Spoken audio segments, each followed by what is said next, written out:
Hello friends, ఈరోజు ఇంకో heart touching స్టోరీతో మీ ముందుకు వచ్చేసాను. రమేష్ స్విగ్గీలో డెలివరీ బాయ్గా పనిచేస్తున్నాడు.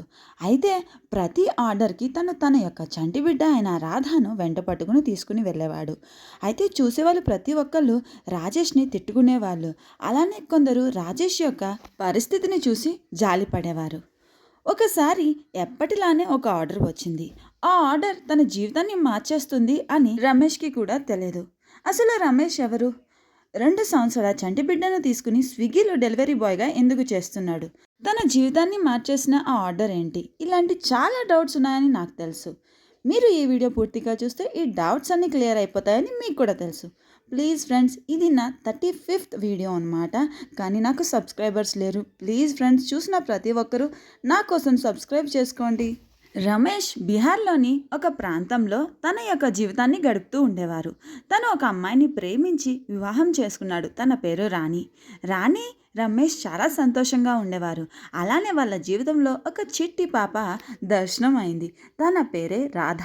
వీళ్ళు చాలా అంటే చాలా సంతోషంగా వాళ్ళ యొక్క జీవితాన్ని గడుపుతూ ఉంటారు. అయితే రమేష్ తన కుటుంబం ఉండడానికి ఒక చిన్నపాటి ఇంటిని కూడా నిర్మించుకున్నాడు. ఆ ఇల్లు మొత్తం మట్టితో ఉన్నా సరే అందులో ఉన్న ప్రేమ మాత్రం అంతా ఇంత కాదు. ఎంతో కష్టపడి తన కుటుంబం కోసం రమేష్ ఈ ఇంటిని నిర్మించుకున్నాడు. రమేష్కి స్విగ్గీలో డెలివరీ బాయ్గా ఉద్యోగం వచ్చింది. ఉదయం 6ంటికి వెళ్తే రాత్రి 10 వరకు వచ్చేవాడు. రాణి ఒకసారి తన భర్తతో ఇలా అంటుంది, ఏవండి, ఎందుకు మీరు ఇంత టైర్డ్ అయిపోతున్నారు? ఉదయం ఎప్పుడో వెళ్తున్నారు, సాయంత్రం ఎప్పుడో వస్తున్నారు. ఎందుకు మనకి ఇంత కష్టం? ఏదైనా చిన్న పని చూసుకోవచ్చు కదా అని అంటుంది.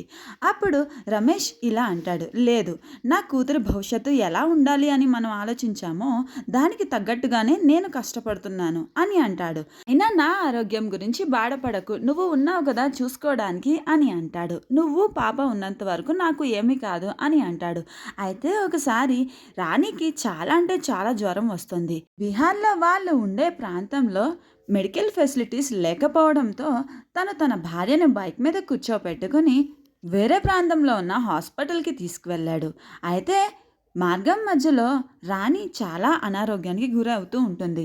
కానీ రమేష్ ఇలా అంటూ ఉంటాడు, ఏం కాదు, నీకేం కాదు, నువ్వేం కంగారు పడుకో, హాస్పిటల్కి వెళ్ళిపోతున్నాం అంటూ తనని నచ్చజెప్పుతూ ఉంటాడు. అయితే హాస్పిటల్కి వెళ్ళాక డాక్టర్లు ఇలా అంటారు, తనకి వచ్చిన జ్వరం నార్మల్ జ్వరం కాదు, అది డెంగ్యూ జ్వరము.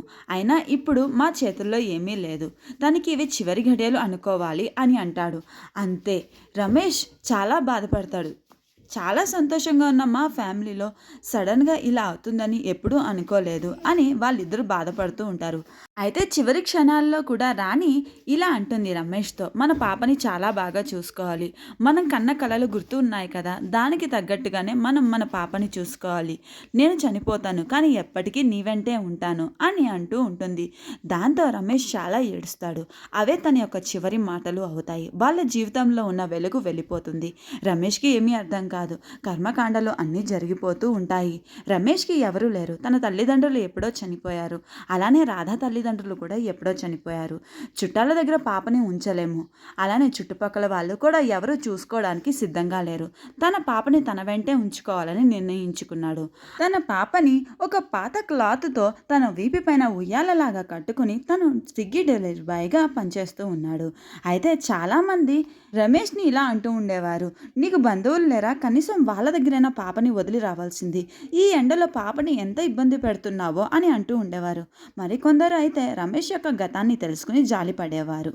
రమేష్ తన పాపకు ఎండ తగలకుండా ఆ క్లాత్ కడుతూ ఉండేవాడు. అలానే వర్షాకాలంలో వాటర్ ప్రూఫ్ క్లాత్ తోటి తనను సెక్యూర్ చేస్తూ ఉండేవాడు. ఎదర తన బండి నడుపుతుంటే వెనక తన పాప ఎలా ఉందో ఏంటో అని తన్ని చూస్తూ ఉండేవాడు. చాలాసార్లు ఆర్డర్స్ ఇచ్చే టైంలో రాధ ఏడుస్తూ ఉండేది. అయితే రమేష్ తన కోసం పాటలు పాడుతూ తన్ని బుజ్జగిస్తూ ఉండేవాడు. ఒకసారి అలానే ఒక ఆర్డర్ వస్తుంది. రమేష్ ఆ ఆర్డర్ను డెలివరీ చేయడానికి అక్కడికి వెళ్తాడు. అయితే తను ఒక టీచర్ అని తెలుస్తుంది. రమేష్ దగ్గర ఒక చంటి పాపను చూసి ఆ అమ్మాయి ఇలా అంటుంది, ఏంటి అన్న, పాపని తీసుకుని ఈ పని చేస్తున్నావు అని, ఇంట్లో ఎవరు లేరా తనని చూసుకోవడానికి అని అంటుంది. దాంతో రమేష్ తన గతం మొత్తం చెప్తాడు. అప్పుడు ఆమె చాలా జాలిపడుతుంది. అప్పుడు తను ఇలా అంటుంది, ఏం కాదు అన్నయ్య, ఏదో ఒక రోజు నీ కష్టం ఫలిస్తుంది, ఈమెకు చాలా మంచి భవిష్యత్తు వస్తుంది అని అంటుంది. ఆ తర్వాత ఆ టీచర్ తన స్టూడెంట్స్తో రమేష్ యొక్క పరిస్థితిని చెప్తుంది. పిల్లలందరూ చాలా బాధపడతారు. అయితే రమేష్ కోసం వాళ్ళు ఒక బిస్కెట్ ప్యాక్‌ని ఒక చిన్న బాక్స్‌లో పెట్టి దానికి గిఫ్ట్‌గా ఇస్తారు. దాన్ని చూసిన రమేష్ చాలా సంతోషపడతారు. "మీ పిల్లలకి నా కృతజ్ఞతలు చెప్పండి సిస్టర్" అంటూ పాపని తీసుకుని అక్కడి నుంచి వెళ్ళిపోతాడు. అందరూ రమేష్ గురించి తెలుసుకుంటారు. బీహార్‌లో చాలా వరకు రమేష్‌ని గుర్తుపట్టని వారే ఉండరు. అలానే తన పరిస్థితిని అర్థం చేసుకున్న తన ఓనర్ కూడా రమేష్‌కి ఎక్కువ ఆర్డర్స్ ఇస్తూ ఉంటాడు. దాంతో తన యొక్క పాపకి మంచి భవిష్యత్తు ఉంటుందని ఆ ఓనర్ కూడా ఆలోచించారు. అలానే ఏ చోటైతే రమేష్ ఆర్డర్ ఇవ్వడానికి వెళ్తూ ఉండేవాడో అక్కడ వాళ్ళంతా రాధని గుర్తుపట్టుకుని తనని ఆడిస్తూ కొంతమంది తను తినడానికి బిస్కెట్ ప్యాకెట్స్ ఇస్తే మరికొంతమంది పాలు ఇస్తూ ఉండేవారు. అలా రమేష్ తన యొక్క పని ఇంకొంచెం ఈజీ అయింది. అలానే వాళ్ళు తినడానికి ఫుడ్ కూడా ఇస్తూ ఉండేవారండి కొంతమంది. రాధ ఇప్పుడు 3 సంవత్సరాల పాప అయిపోయింది. తను తన యొక్క తండ్రి కష్టాన్ని చూస్తూనే పెరుగుతూ వచ్చింది. తను కూడా చాలా మంచి పిల్ల. తన తండ్రిని ఏమాత్రం ఇబ్బంది పెట్టేదే కాదు. ఆకలి వేస్తున్నప్పుడే ఏడుస్తూ ఉండేది. కానీ తనకి అనారోగ్యం అయితే రమేష్ అసలు తట్టుకునేవాడే కాదు. తను ఎప్పుడు తన భార్య రాణిని తలుచుకుంటూ మనసులో ఇలా అనుకుంటూ ఉండేవాడు. నేను చాలా కష్టపడుతున్నాను మన పాప భవిష్యత్తు కోసం. తన జీవితం చాలా బాగుంటుంది అని అనుకుంటూ ఉండేవాడు. మరలా మనసులో ఇలా అనుకుంటూ ఉండేవాడు. నువ్వు ఎక్కడున్నా నా పక్కనే ఉంటావని నాకు తెలుసు. నా మాటలు నా కష్టాన్ని నువ్వు చూస్తున్నావని నాకు తెలుసు అని అనుకుంటూ ఉండేవాడు. అయితే ఒకసారి రమేష్కి ఒక ఆర్డర్ వస్తుంది. అతను చాలా పెద్ద బిజినెస్ మ్యాన్. అయితే రమేష్ ఆర్డర్ వచ్చింది సార్ అని కాల్ చేస్తే ఆ వ్యక్తి ఇలా అంటాడు, ఏంటి పాప వాయిస్ వినిపిస్తుంది, నీ వెంట పాప ఉందా అని. అప్పుడు రమేష్, అవును సార్, నాకు 2 సంవత్సరాల పాప ఉంది. నా పరిస్థితి బాగోలేదు, అందుకనే నేను నా పాపను వెంట పట్టుకుని తీసుకువస్తున్నాను అని అంటాడు. అప్పుడు ఆ వ్యక్తి ఇలా అంటాడు, అయితే నువ్వేనా రాధా డెలివరీ మ్యాన్ అని అంటాడు. దాంతో రమేష్, అవును సార్, నేను మీకు కూడా తెలుసా అని సంతోషపడతాడు. అవును, నేనే వస్తున్నాను, ఆగు, నువ్వు పైకి రాకు, చంటి పిల్లని తీసుకుని ఎంత పైకి ఎక్కుతావు అని అంటూ అతనే కిందకి వచ్చి రాధని చూసి రాధకి ఒక చాక్లెట్ ఇస్తాడు. అప్పుడు అతను ఇలా అంటాడు, ఏంటి అసలు నీ పరిస్థితి ఏంటి, నువ్వు ఎందుకు ఇంత చింటి పిట్టని తీసుకుని నువ్వు ఆర్డర్స్ చేస్తున్నావు అని అంటాడు. దాంతో రమేష్ తన పరిస్థితి మొత్తం చెప్తాడు. నా పరిస్థితి బాగోలేదు సార్, నా భార్య చనిపోయింది, నాకు చుట్టుపక్కల వాళ్ళు కూడా ఎవరూ లేరు, అమ్మా నాన్న కూడా లేరు, నా బిడ్డని నాకంటే నమ్మకంగా ఎవరూ చూసుకోలేరు అన్న నమ్మకం ఉంది, అందుకనేసి నా పాపని నేనే చూసుకుంటున్నాను అని అంటాడు. దాంతో తన బాధను విన్న ఆ వ్యక్తి డబ్బులు తీసి ఇస్తూ ఉండగా తను, వద్దు సార్, నాకు మీ దగ్గర డబ్బులు వద్దు, మీరు 100-200 టిప్పుగా ఇస్తే సంతోషంగా తీసుకునేవాడిని, కానీ ఇవి చాలా డబ్బుల్లా ఉన్నాయి, మీరు నా మీద జాలిపడి ఇస్తున్నారు, నాకు ఈ డబ్బు వద్దు అంటూ ఒక చిరునవ్వుతో అక్కడి నుంచి వెళ్ళిపోతాడు. అయితే ఆ వ్యక్తి రోజు మొత్తం రమేష్ గురించి ఆలోచిస్తూ మళ్ళీ స్విగ్గీలో ఒక ఫుడ్ ఆర్డర్ చేశాడు.